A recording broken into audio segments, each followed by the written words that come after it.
What's up guys, Kyle here again, and today we're gonna take a little trip down memory lane because we are checking out an Agile AL2800 guitar. Let's do it.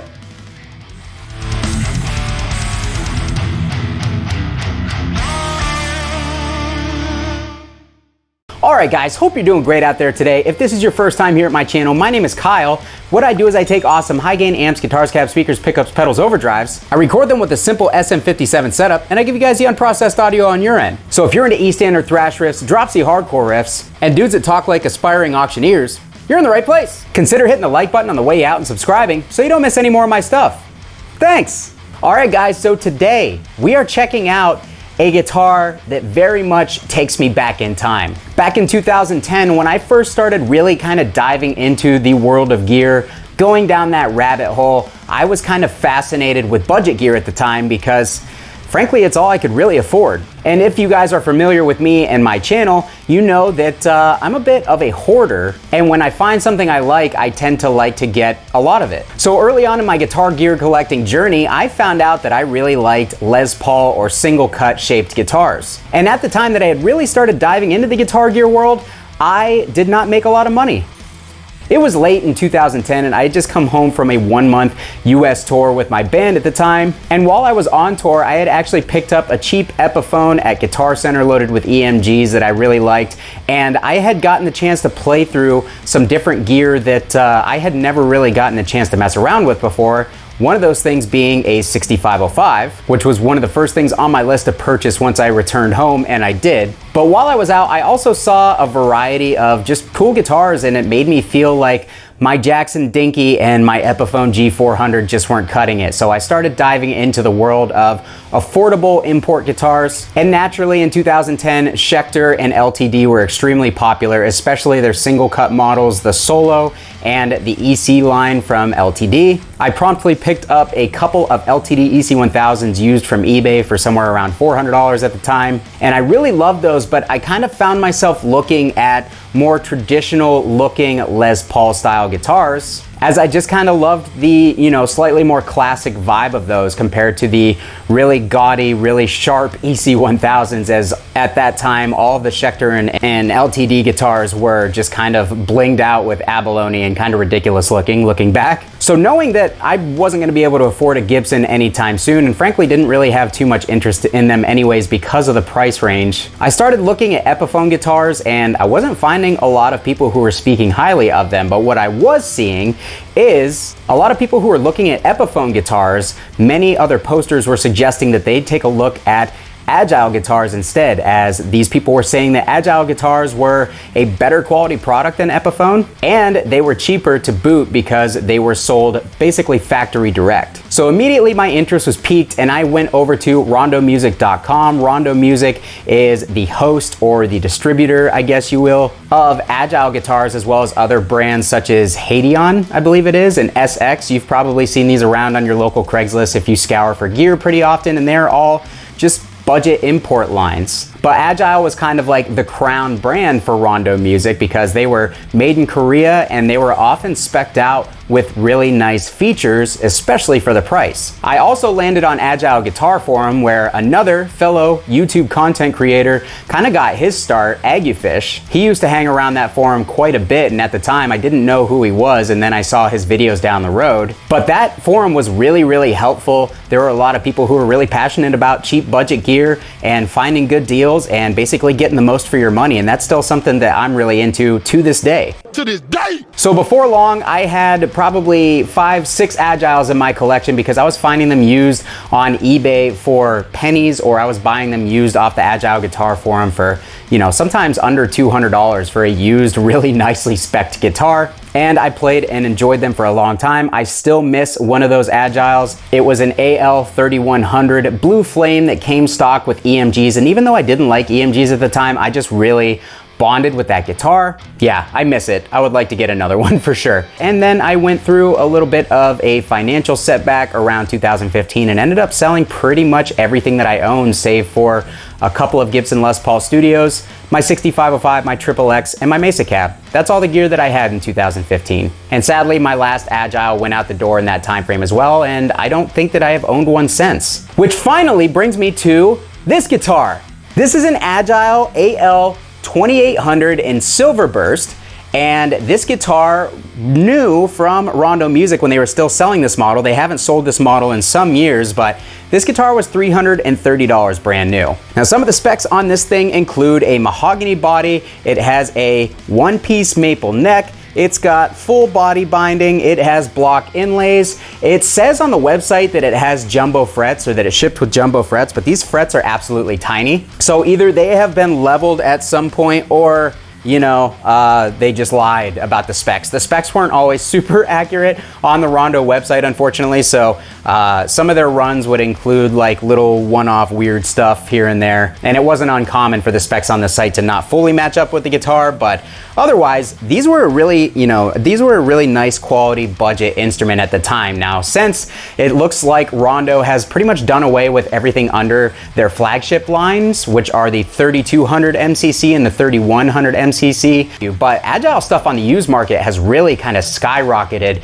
in recent years, and I basically just have really not looked for them all that often because Agile AL 2000s, which was kind of their introductory budget line, they used to sell for $219 brand new from Rondo. Those are selling for close to $400 on the used market, and it just makes absolutely no sense to me. Even though they are good guitars, the value's just not there at that price on the used market, and you can no longer get them new for a deal either. So I kind of had forgotten about the brand over time, but this guitar right here, I just happened to stumble across it while I was looking at Guitar Center's used site the other day, and it was listed on Guitar Center's website for the price of $169. So naturally, 169 bucks, it was $200 out the door with shipping and tax. I jumped on it. I figured, why not? So yeah, that is why we are looking at this guitar right now. And as soon as I got it in, I noticed that the pickups were not stock. This model came with kind of blacked out generic EMG looking type pickups. I checked on the website and it turns out that they were just hot ceramic passive pickups from the factory. So of course my curiosity got the best of me. I pulled them, and lo and behold, it's a set of Gibson 490R and 490T pickups. So for the price that I got the guitar, those pickups are probably worth 3/4 of the price of the guitar itself. So got an absolutely awesome deal. Not complaining whatsoever. The stock hardware and stock knobs are still on here. The hardware on these lower level models were pretty cheap. So are the electronics. I actually have the back cover pulled, and as you guys can see, they did the silver burst on the neck and on the back too, which I absolutely love. I think that that is a really nice touch. And inside, we're gonna take a look inside the cavity real quick. One of the shortfalls of the Agile guitars is they definitely came with cheap electronics. Unless you were buying the flagship line, you got generic electronics, generic pots. Oh, apparently I have a stripped screw because this just, that just came all the way out when I flipped the guitar over. So that's good. That has nothing to do with the guitar. That has everything to do with Gibson pickups, apparently. But anyways, yeah, the electronics on these guitars were pretty cheap and were one of the main things that you would really kind of sink money into if you were planning on upgrading this guitar at any point. But somebody has already done the heavy lifting for me and changed out the pickups, which are the main thing that really need changed out. And while I was checking this guitar out, upon inspection, cleaning it up, polishing the frets, oiling the fretboard, giving it a good setup, all the stuff that I do when I get a used guitar in. I plugged it in and I also noticed that it was pretty dark, which kind of reminded me that a lot of the Agile guitars that I got, I'm not sure if it was the electronics themselves or just the general guitars themselves, but they always seemed a little bit on the dark side. And one of the common things that I would do is disconnect the tone pot to brighten them up, to remove some of that resistance in the electronic circuit that lets some more of those high frequencies come through. It's something I used to do on all my Epiphones and even a lot of my LTDs, because a lot of the LTDs that I had back in the day were kind of on the dark side tonally. I like a bright guitar because typically when it's brighter going into the amp, it's easier to tame that brightness with the amp and it provides a little bit more clarity from the pickups in the guitar itself. But anyways, I went ahead and did that. I disconnected the tone pot on the bridge pickup here and completely removed it from the circuit. So we have a 500K volume pot and we have no tone pot in the bridge. My pickup is sitting flush here, so I'm not gonna bother with this screw. We're just gonna go ahead, we're gonna plug it in. I'm gonna give you some sound samples and my thoughts on this guitar overall and see, do I still think that these guitars are something that maybe you should look for if you're looking for a good guitar at a good price on the used market? Let's find out. Let's plug it in, let's give it a play. All right guys, so I'm hooked back up into my PV5150 signature here, going into the Mesa Traditional 412 with an SM57 on the Vintage 30. Out in front of the amp, we are boosting it with an Electric Eye Mud Killer, and that's it. That's the whole signal chain. So with that being said, let's play some riffs and see how this thing sounds and plays.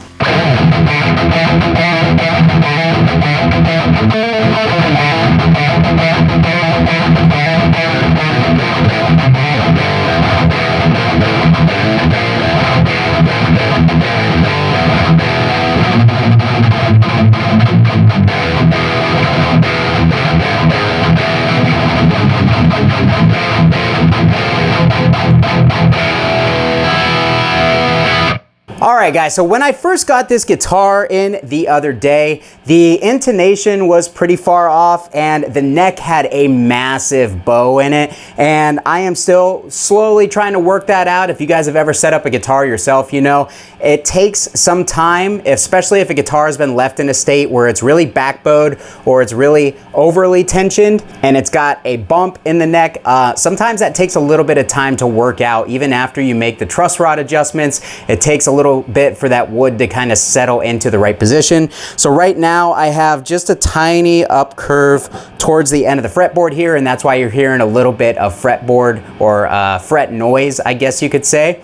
And I think that that's going to settle itself out over time. And also these pickups, Gibson, the modern classic pickups, are notoriously kind of noisy because they're not potted and they're on the hotter side versus something like, say, a Duncan Distortion, which is potted, and that eliminates a lot of that microphonic noise. So that is the noise that you're hearing. But overall, even with these pickups are not my favorite. I think it sounds pretty good. Going into the 5150, we're definitely getting a nice clanky kind of metal rhythm tone out of it. So I'm gonna play another riff. The guitar overall feels really nice to play.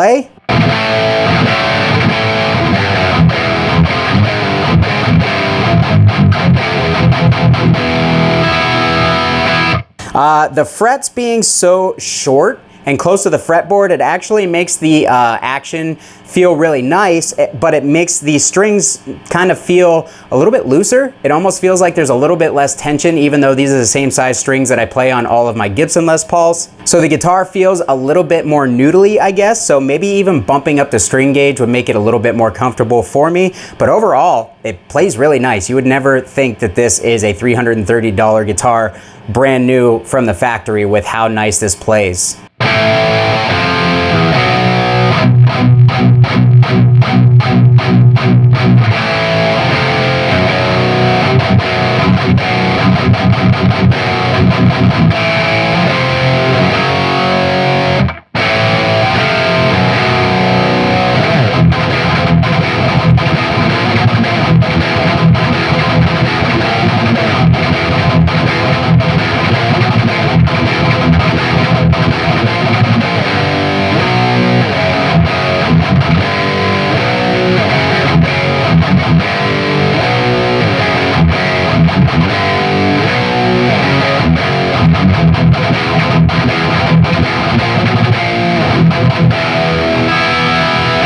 Let's try a drop C riff on this thing real quick.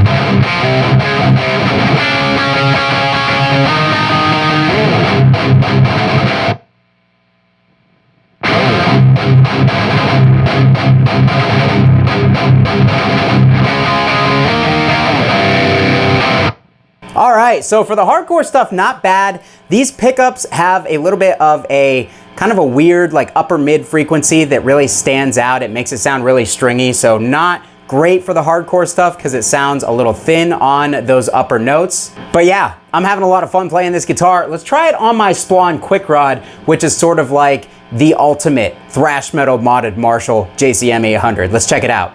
All right guys, so we are on gear 1 of the Splawn, which is essentially just like a nice little plexi tone. So let's hear what we got going on.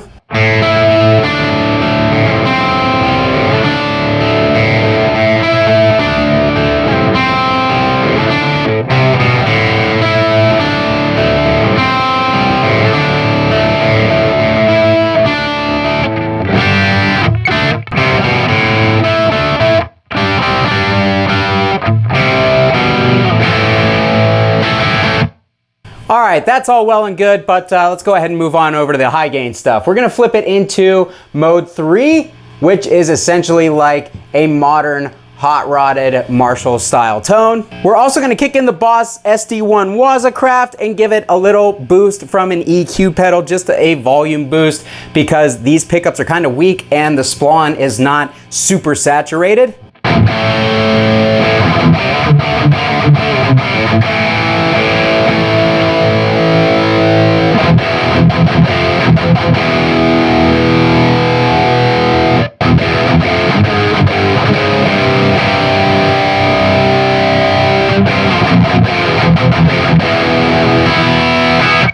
All right, so those upper mid frequencies are really standing out on this pickup into the splawn. Kind of not in a nice way, but let's play a quick thrash riff and see how it handles it.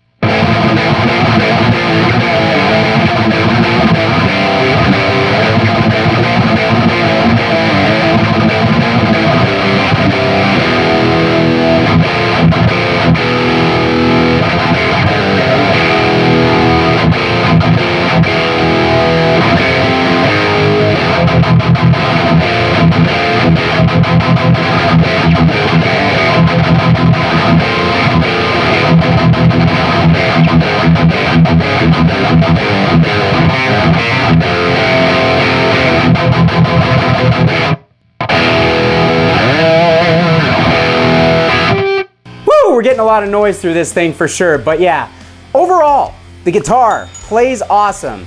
It could use a better intonation done by me. That is not the fault of the guitar, but I'm honestly out of room on the bridge in order to intonate it properly, so I would need to get a newer Nashville style bridge. I think it could benefit from some more modern pickups for the high output type of playing that I do, and a Graphtec nut is pretty much a must on any guitar that I own, because that graphite nut is gonna make a big difference in the tuning stability. But other than that, I don't think I'd have to do too much in order to make this guitar a really ideal budget-friendly guitar to take out and play. So if you guys would like to see a future video where I swap these pickups out, swap this bridge and tailpiece out for something a little higher quality with a better intonation range, put a new nut on it and really get this thing to sound gnarly, please let me know in the comments, guys, because I know that my channel is more amp centric. It's very much more oriented around amps, speakers, overdrive, stuff like that. But one of my favorite things to do with guitars is to buy a budget guitar that's kind of been neglected, that could use a cleanup much like this one needed, reset it up, put a couple new parts on it to really make it shine. Honestly, there's nothing more fun than making a budget guitar just a total ripper to me. That is kind of how I got my start in guitar gear in the first place, and I would really love to do some videos showcasing that. So if you guys would like to see a video on that in the future, please let me know. If you guys are familiar with Agile, if you've ever played or owned an Agile before, what were your experiences? Let me know down in the comments, because I'm really curious to see how many people have actually played and have experience with these guitars, because I've found it's not that many. These guitars really don't have that wide of a reach, it seems, but I would be really curious to see if you have played them, what your experiences have been. So make sure to drop a comment, let me know. I'll meet you guys down there to chat about it as always.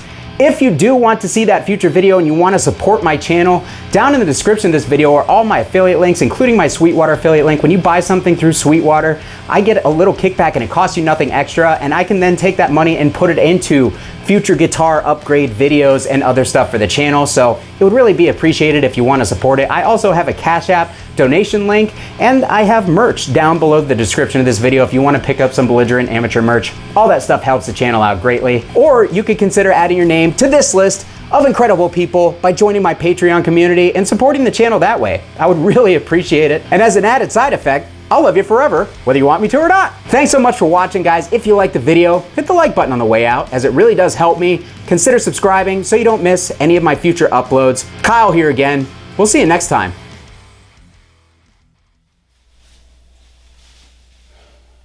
You know what this wall is missing? Another amp.